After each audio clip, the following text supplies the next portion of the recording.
can we talk about that? No, I know. She's getting me in my most vulnerable state. I know what she's doing. We're clocking you, Nelly. We're clocking. We see you. We see you. I was like, she's like, if I get her to get emotional. Right, yeah. Then we can find something out. I got you. No. Go ahead, Nelly. What's your next question? Help! We're all filling a void with something. Kate's happens to be external. And so she's judged on every, we judge by our eyes because we're visual creatures. And so when we discover all of the trauma that she's experienced through, feeling like the glue between her brothers, and then the closeness of her and her father's relationship, and then feeling, of course, guilty that she's the one that caused, or she's the reason why he's not around. You're the Cinderella story of this cast, somebody who came with a couple of credits and was ready to give up, and this happened, first regular role, nominations, awards. It must be getting to your head right now. No, it doesn't feel real at all. Chris, no. Despite what you may have all heard, it's not getting to my head. I'm just so grateful to see a woman like Kate on network television who is, yes, different and unconventional, but just like every other woman who wants to be loved and admired and desired. And then they throw a monkey wrench like, oh, draw boundaries and put yourself first. And I think so many people don't know how to do that. I'm still learning myself. And so on so many levels, this is a role that anybody would dream of having, and every day I'm grateful to portray a woman who, in the midst of so much pain and turmoil, like, there's courage. And I think that's, we all can relate to that. We all want that, and we all desire to have that, and we're capable of it. We just need to be inspired by maybe written characters on network television, so. And for you, Milo and Mandy, obviously you do a lot more because you do so many different time periods. Is there one time period, I'm sure after seeing that scene, this is not the time period that you, but which one is your favorite? Is there one that you really like? I like whenever Jack and Rebecca are living a happy life with the kids. 88, 89 yeah, 88, is like the fun times. 89 is once the sweet spot. Yeah, we got past that second episode where Jack was drinking and Rebecca sets him straight. It was just kind of good times beyond that. How many times have you caught each other like acting in one time period the way you're supposed to be different, or it's...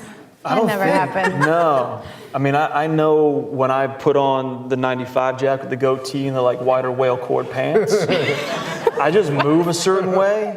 And then when we jumped back even further beyond that, when we were so much is dictated by hair and makeup and wardrobe. That really helps sort of, especially like when I'm in the prosthetics and playing the 66-year-old version of the character. That is kind of the key to everything, is the wardrobe and it's such a great assistant. Yeah.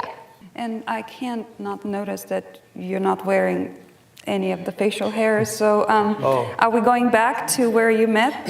Is that fair assessment?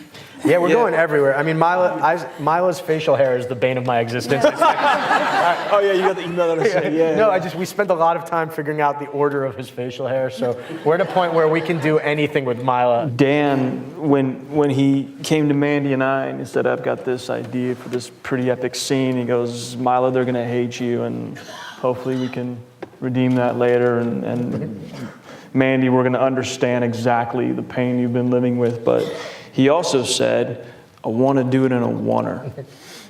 And a oneer, there's no coverage. It's a play. It's a scene that hands off, and there's moments, and it was a tall order, but Ken Olin orchestrated this piece with Yasu Tanita, our DP, and I felt that they were able to orchestrate the words that Dan had written and the performance that Mandy and myself were a part of into something that felt just real and unrelenting, and something that people had said, man, I've had a fight like that. How did you guys do that? But I think it was absolutely necessary to do it in a way that was one seamless take or seemingly seamless take. Unabashedly, we believe in the goodness of people and the goodness of relationships, and we try and make people feel good, but life does have these down swells.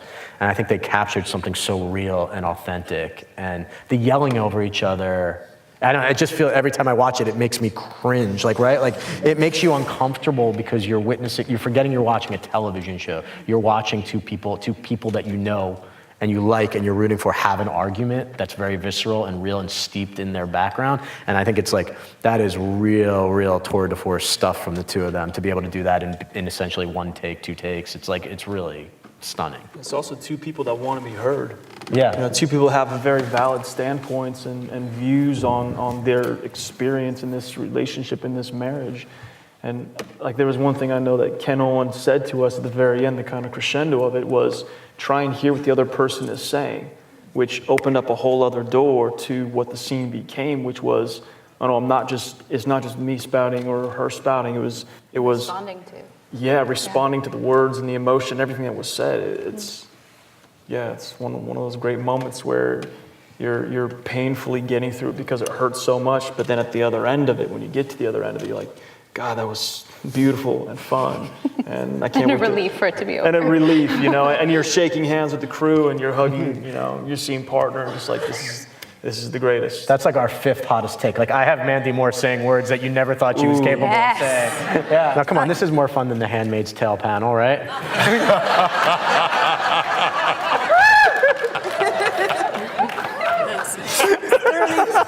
A little funnier. I'm gonna call Beth. I'll have the girls here hugging you within hours. No. I said goodbye when they were laying down. I want them to remember looking up at me, not down. Up. You lost your father when you were young, correct? Yeah. And you were named after him.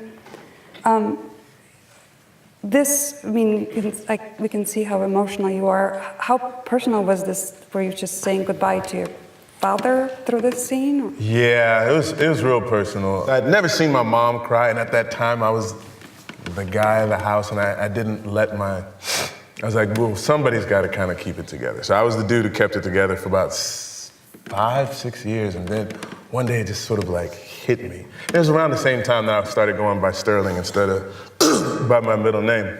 But what was so lovely for me is that because I didn't get a chance to go to the hospital to say goodbye, like I got a chance to do that in this moment as Randall with William, and to sort of help him into that transition to the next phase of life was a gift.